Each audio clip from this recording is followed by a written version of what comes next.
اعوذ باللہ من الشیطان الرجیم بسم اللہ الرحمن الرحیم۔ آج کا موضوع ہے مختلف قسم کی قسمیں کھانے کا کیا حکم ہے۔ کسی محترم ہستی مثلاً نبی یا ولی، اس کے علاوہ کسی ہستی کی قسم کھانے میں علماء اکرام نے اختلاف کیا ہے۔ بعض علماء نے فرمایا ہے کہ مکروہ ہے اور بعض نے حرام کہا ہے۔ امام احمد بن حنبل سے مشہور روایت ہے کہ رسول اللہ صلی اللہ علیہ وآلہ وسلم کی قسم کھانا جائز ہے۔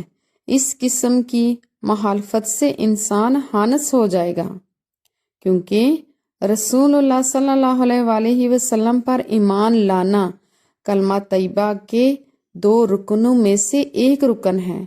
کسی عالم نے یہ نہیں کہا کہ اللہ تعالیٰ کے سوا کوئی قسم کھانا کفر ہے۔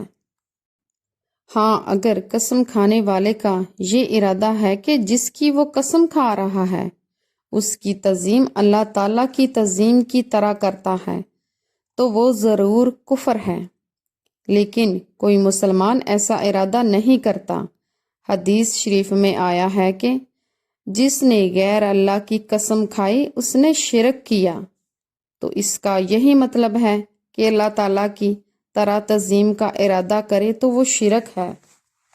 بعض لوگ قبروں اور اصحابہ قبور کی قسمیں کھاتے ہیں، اس سے ان کا مقصد حقیقی حلف نہیں ہوتا۔ وسیلہ پیش کیا جا رہا ہے کہ اس کی شفاعت طلب کی جا رہی ہے، جسے زندگی میں وہ وفات کے بعد بارگاہ خداوندی میں عزت و کرامت حاصل ہے، کیونکہ اللہ تعالیٰ نے انہیں ایسے وسائل اور اسباب کی حیثیت دی ہے کہ جس کی دعا اور شفاعت سے حاجتیں پوری کی جاتی ہیں۔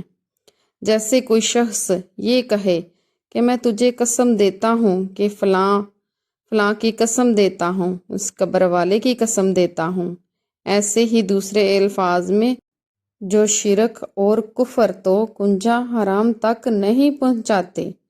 اس نقطے کو اچھی طرح ذہن نشین کر لیجئے۔